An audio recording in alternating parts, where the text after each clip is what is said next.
Pack your desk, brother announced. We need this space for real employees. I said nothing. I cleared my desk and left. By 8 a.m. the next morning, his company received an eviction notice. Because I'd owned the $14 million building since 2019. The panicked calls started before 9 a.m. But let me back up. Let me tell you how my brother Marcus built his entire empire on dismissing me. Marcus was always the success story. Harvard MBA at 24. VP at a Fortune 500 company by 28.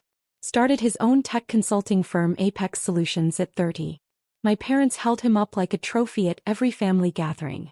Marcus closed a $3 million contract with Boeing. Marcus just hired his 15th employee. Marcus was featured in Seattle Business Magazine. And then there was me. The quiet one. The one who worked from home doing something with computers. The one who showed up to family dinners in jeans while Marcus wore custom suits. The one my father introduced as, our daughter, she does freelance work, with that apologetic tone that said we're not sure what went wrong with this one. I never corrected them. I never explained that my freelance work was actually a government contracting business specializing in cybersecurity infrastructure. I never mentioned the $8.4 million in contracts I'd secured with the Department of Defense. I never showed them my Forbes 30 Under 30 feature from 3 years ago. I was watching, testing, gathering evidence of exactly who would stand by me when there was nothing impressive to stand by. The results were conclusive. In 2019 I made a purchase. The Riverside Tower in downtown Seattle. 12 stories of prime commercial real estate. Purchase price, $14 million. I bought it through an LLC called Sentinel Properties. Clean, quiet, city. The building had several tenants. A law firm on floors 2 to 4. A marketing agency on floors 5 to 6. And occupying the premium top 3 floors with the best views of Elliott Bay.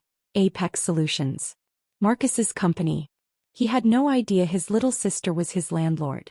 The property management company Cascade Realty handled everything. Rent collected automatically. Maintenance requests processed through standard channels.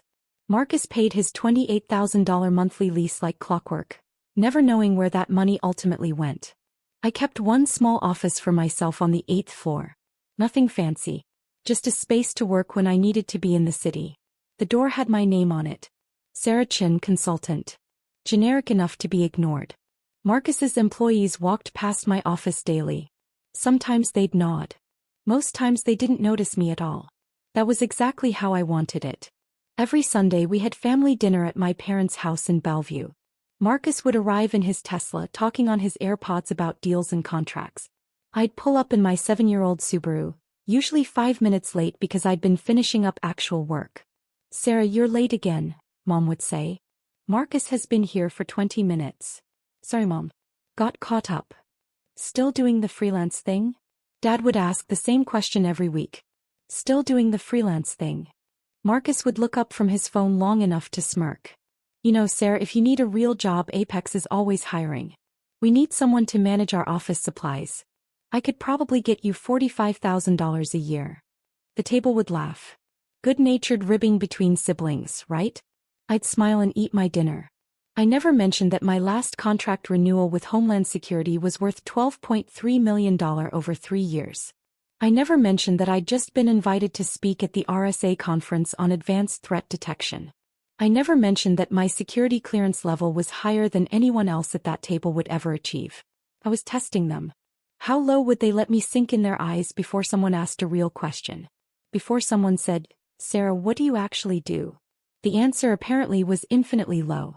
At Riverside Tower, things started shifting 6 months ago. Marcus's company was growing. He just landed a major contract with Amazon and needed to hire rapidly. His 3 floors were getting cramped. He started eyeing the 8th floor. My floor. That whole floor is basically empty, he mentioned to his CEO Trevor one day in the elevator. I was 3 feet away, invisible as usual. Just some random consultants who barely used the space.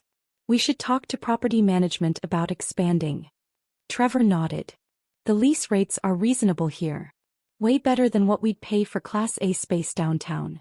They got off on the 10th floor, already planning their expansion. Neither one had acknowledged my presence. 2 weeks later, Marcus sent me an email. Not a text. Not a call. A formal email to my work address. Apex Solutions is expanding operations. We're in discussions with Cascade Realty about taking over the entire 8th floor. I know you have a small office there, but given that you work from home most of the time, this seems like an easy transition. We'll make sure you have access to a co-working space membership. WeWork is very nice. Let me know if you need help moving your things. Marcus. I read it 3 times. The tone was so casual. So absolutely certain that of course his little sister would give up her office space. Where else would she even need to be? I replied, I'll think about it. His response came in 4 minutes. Not really a negotiation, Sarah. This is a business decision.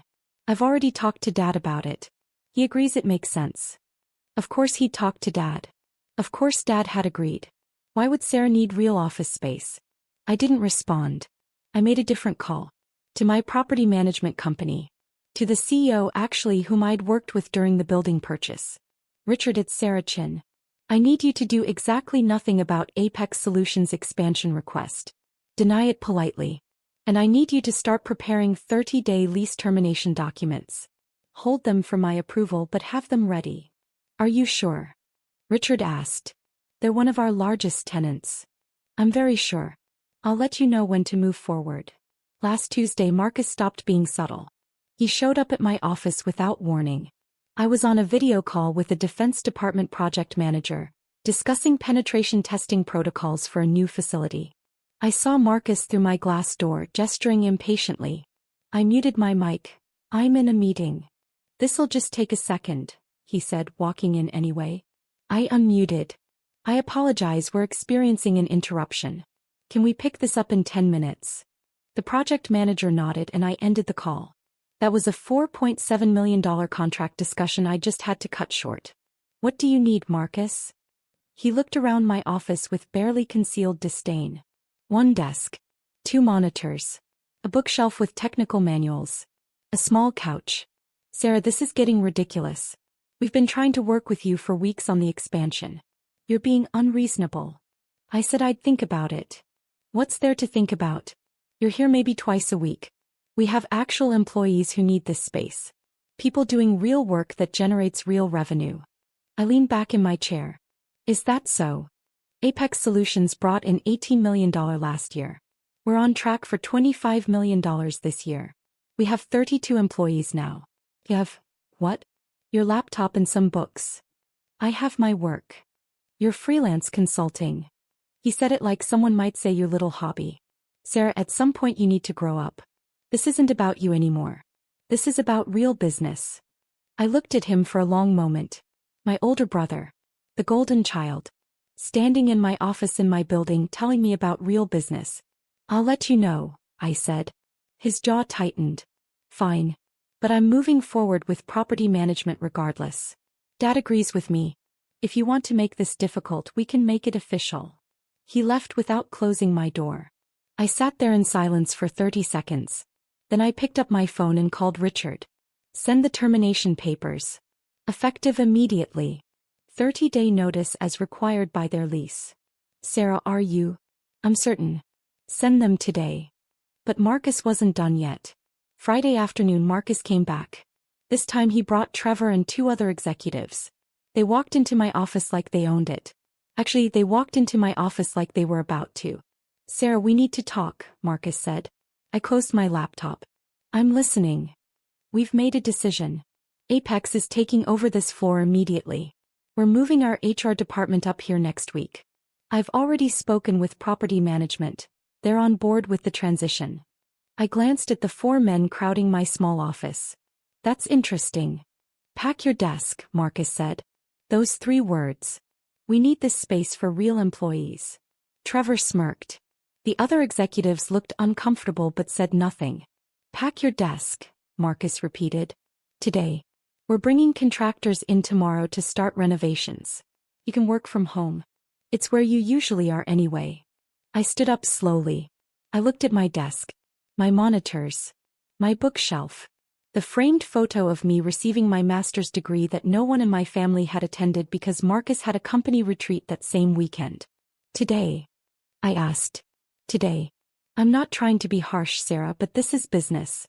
You'll understand when you have a real company someday. I said nothing. I opened my desk drawer and started removing my items. My notebooks. My backup drive. My coffee mug. I placed them in a cardboard box that Trevor helpfully provided, probably from their moving supplies downstairs. Marcus watched with his arms crossed. This is good for you too, you know. Maybe it'll motivate you to pursue something more substantial. You're 33 years old. Still doing freelance work. Mom's worried about you. I picked up the box. Anything else? Just leave your key card with reception on your way out. We're reprogramming access for this floor tonight. I walked to the door then turned back. For the record, Marcus, I never needed this office. He smiled. I know. That's why this works out for everyone. No, I said quietly. You don't know anything. I left Riverside Tower at 4:47 p.m. on Friday afternoon. I placed my box in my car. I drove to my real office. The one in my house in Madison Park where I did 90% of my actual work. The house Marcus and my parents had never visited because they assumed it was probably just a small rental. It was a $3.2 million property I'd purchased in 2018. But they'd never asked, so I'd never mentioned it. I made one phone call on my drive home. Richard. Execute the termination. Effective immediately. 30 days starting today.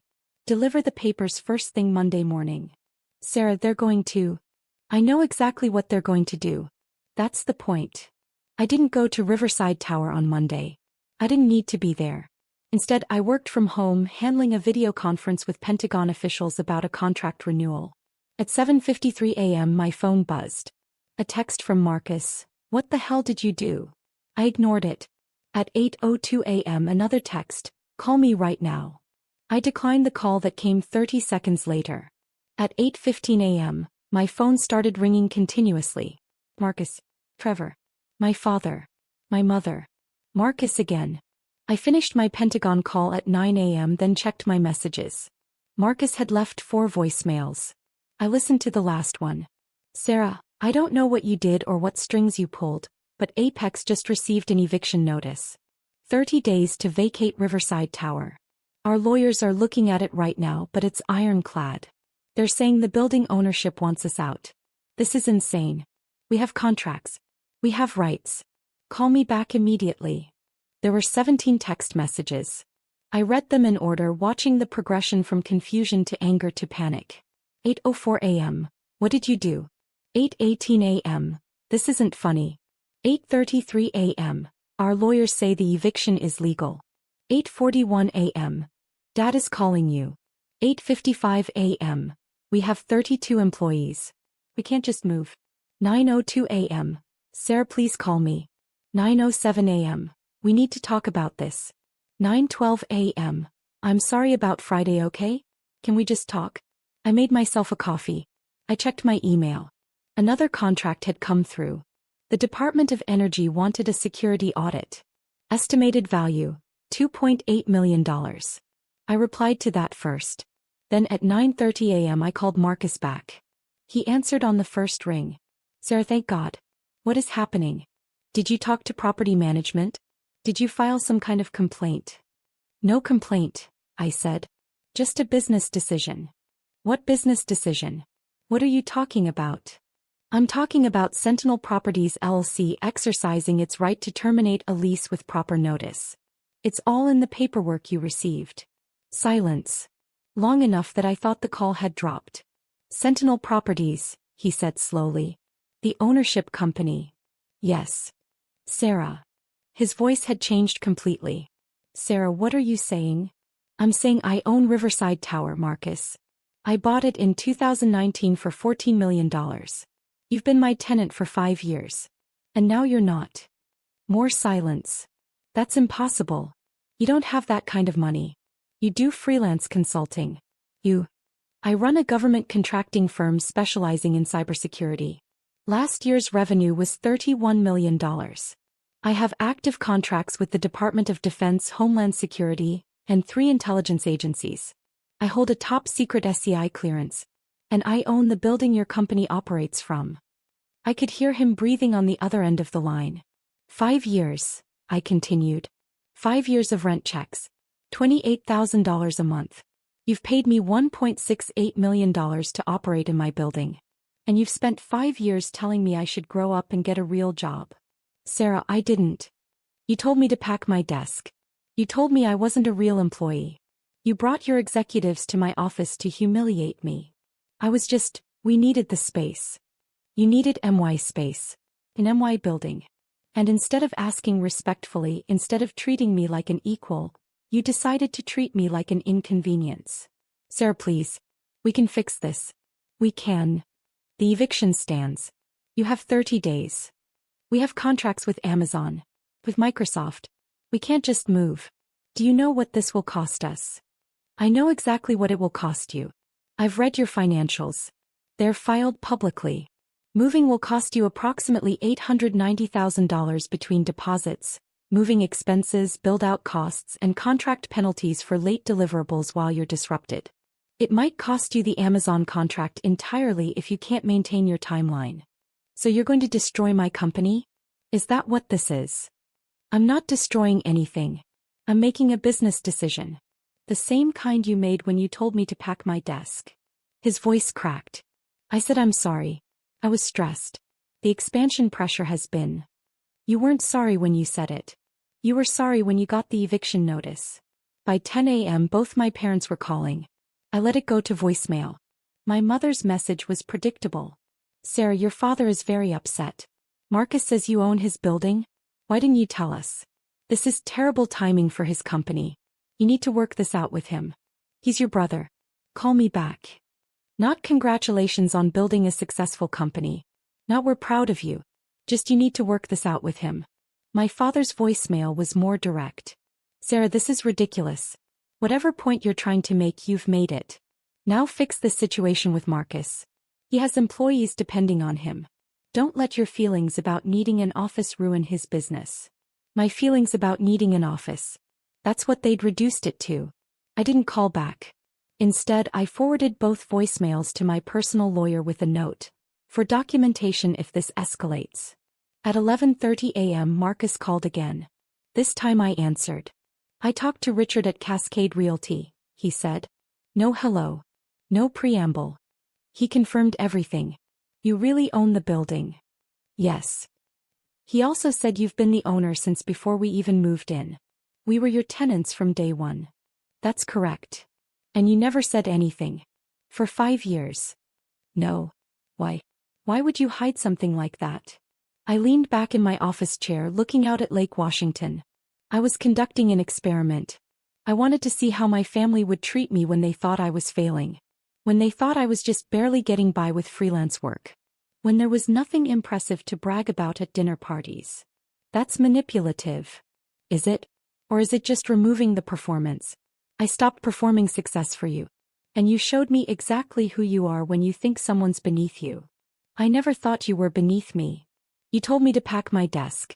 You offered me a job managing office supplies. You've spent years making jokes about my little laptop business at family dinners. You literally suggested I grow up and pursue something substantial last Friday. He was quiet. For the record, I continued, my company's revenue is substantially higher than Apex Solutions.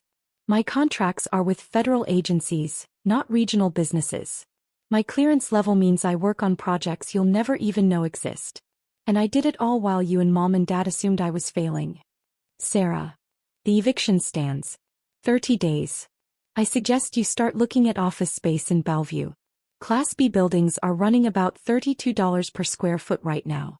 You'll need about 15,000 square feet for your current team size. Budget around $40,000 per month, plus first month, last month, security deposit and build-out costs. You should also talk to your Amazon contract manager about the potential timeline impact. You're really doing this. I really am. What do you want? Name your price. We'll pay higher rent. There's no price, Marcus. This isn't a negotiation. You made it very clear on Friday that you don't respect me, my work, or my presence. So now you don't get to benefit from my property. Please, Sarah, please. Think about my employees. They didn't do anything to you. Your employees will be fine. They'll move with you to your new location. You'll absorb the cost and recover. Apex will survive. But you'll survive knowing exactly what it cost you to treat your sister like she was worthless. I hung up. By Wednesday, my parents had demanded a family meeting. At their house. Mandatory attendance. I showed up on time. Marcus was already there, looking like he hadn't slept in days. Sarah, my father started, we need to resolve this situation. There's nothing to resolve. Marcus has his eviction notice. He has 27 days remaining. You can't actually expect him to move his entire company. I expect him to honor the lease termination the same way he expected me to clear out of my office with 0 notice. My mother jumped in. Sarah, honey, Marcus said some things he regrets. But you're talking about hurting his business. His employees. Their families. I'm talking about enforcing my property rights. Your property rights? My father's voice was rising. Since when do you have $14 million to buy buildings? Since 2019. The money came from my government contracts. The same work you've dismissed as freelance consulting for the past decade. My mother looked confused. What government contracts? I pulled out my phone and opened a folder. Would you like to see? Here's my Forbes 30 Under 30 feature from 2022. Here's my company profile showing $31 million in revenue last year. Here's a photo of me receiving an award from the Secretary of Homeland Security. Here's my LinkedIn showing my actual job title, founder and CEO of Sentinel Cyber Solutions. I handed my phone to my mother. She scrolled through, her face going pale. You've been this successful, and you never told us? I told you I did consulting. You decided that meant I was barely surviving. You never asked for details. But why wouldn't you? Because I wanted to see who would support me when there was nothing impressive to support. And I got my answer. None of you. Marcus stood up. Sarah, what do you want from me? You want me to grovel? Fine. I'm sorry. I'm sorry I dismissed your work. I'm sorry I didn't respect you. I'm sorry I told you to pack your desk. I'm sorry for every joke, every comment, every time I made you feel small. Please. Let us stay. I looked at my brother. The golden child. The Harvard MBA. The one who always had dad's respect and mom's pride. No, I said simply. No. You're not sorry you did it. You're sorry it had consequences. There's a difference. My father slammed his hand on the table. Sarah, enough. This is family. You don't destroy family over hurt feelings. I'm not destroying anything. I'm running my business. Marcus wanted me out of my office for business reasons, remember? This is the same thing. It's not the same at all. You're right. It's not. Because when Marcus told me to leave, I had nowhere else in that building to go. When I'm telling Marcus to leave, he has the entire city of Seattle to choose from. He'll be fine. I stood up. I've spent years at these Sunday dinners listening to Marcus's accomplishments. Listening to you both praise him. Watching you introduce me as, she does something with computers, while you introduce him as, our son, the CEO. I built something bigger than what Marcus has. I did it quietly. And none of you noticed because you weren't looking. Sarah, my mother started. The eviction stands. Marcus has 27 days. He has the resources to relocate. He'll be fine. And maybe, just maybe, he'll think twice before dismissing someone again. I walked to the door. Are you coming to Sunday dinner this week? My mother asked, her voice small. I turned back. No. I don't think I will be. Marcus's company moved out on day 29. Professional movers. 3 trucks. 32 employees relocating to a Class B building in Bellevue that cost him nearly $45,000 per month. Almost $17,000 more than he'd been paying me. The Amazon contract got delayed. Not cancelled, but delayed by 6 weeks. That cost him about $230,000 in penalty clauses. Total cost of telling me to pack my desk. Approximately $1.1 million. I got one email from him after they moved out. I understand now. I hope someday you let me try to make this right. I didn't respond. My parents called a few times. My mother left voicemails saying she didn't know how successful I was. My father sent texts saying I'd made my point and should move past this. I didn't respond to those either. But I did get other responses. Other tenants in Riverside Tower started asking about lease terms. The law firm on floors 2 to 4 wanted to expand. A tech startup wanted to move in. Everyone paid market rate. Everyone treated the property owner with respect. I released Marcus's former space to a medical device company for $35,000 per month. They moved in 60 days after Apex moved out. The financial impact of losing Marcus as a tenant? Approximately zero after I filled the space. Actually, I came out $7,000 per month ahead with the new tenant. I was having coffee with my friend Jennifer, who runs a venture capital firm. She'd watched the entire situation unfold. "So," she said, grinning, "any regrets about kicking out your brother?" "None. Not even a little. I mean, he did apologize. He apologized because it cost him money. Not because he understood what he did wrong." "Fair point." She paused. "Your parents still not talking to you?" "They call sometimes. I don't answer." "Cold. Strategic. They wanted me to be impressive. Now I am. But only on my terms." "Have you thought about what happens if Marcus actually changes? If he genuinely learns from this?" "I considered it. If that happens, I'll reevaluate. But I'm not holding my breath." "What about you? How are you doing with all of it?" I thought about that question. Really thought about it. Honestly, better than I've been in years. I spent so long trying to earn respect from people who'd already decided I wasn't worth respecting. Now I'm just free. I do my work. I run my business. I own my success. And I don't perform for anyone anymore. That's pretty healthy, actually. Therapy helps. I smiled. That and having $14 million in real estate. We both laughed. My phone buzzed. A text from an unknown number. "This is Marcus. I know you probably won't read this, but I wanted you to know I've been seeing a therapist. Working on some things. I don't expect forgiveness. I just wanted you to know I'm trying to understand where I went wrong. Not just with the building. With everything." I showed Jennifer. "You going to respond?" she asked. "Not yet. Maybe not ever. He's working on himself because he finally faced consequences. That's good for him. But I don't owe him my presence in his growth journey." Stone cold. No. Just clear boundaries. There's a difference. I finished my coffee and stood up. "I have a meeting with a Homeland Security director in an hour. New contract. Estimated value, $6.2 million. Jesus. And your family thought you needed a job managing office supplies." "They did. Past tense. Now they know exactly what I do. And exactly what it costs to underestimate me." I walked out into the Seattle afternoon. My car was parked in my reserved spot at Riverside Tower. My building. My business. My success. All of it earned. None of it given. And not one single person could tell me I didn't deserve it. I wasn't hiding anymore. I was just done performing for people who wouldn't applaud anyway. The golden child had been tarnished. And the dismissed daughter was finally completely free.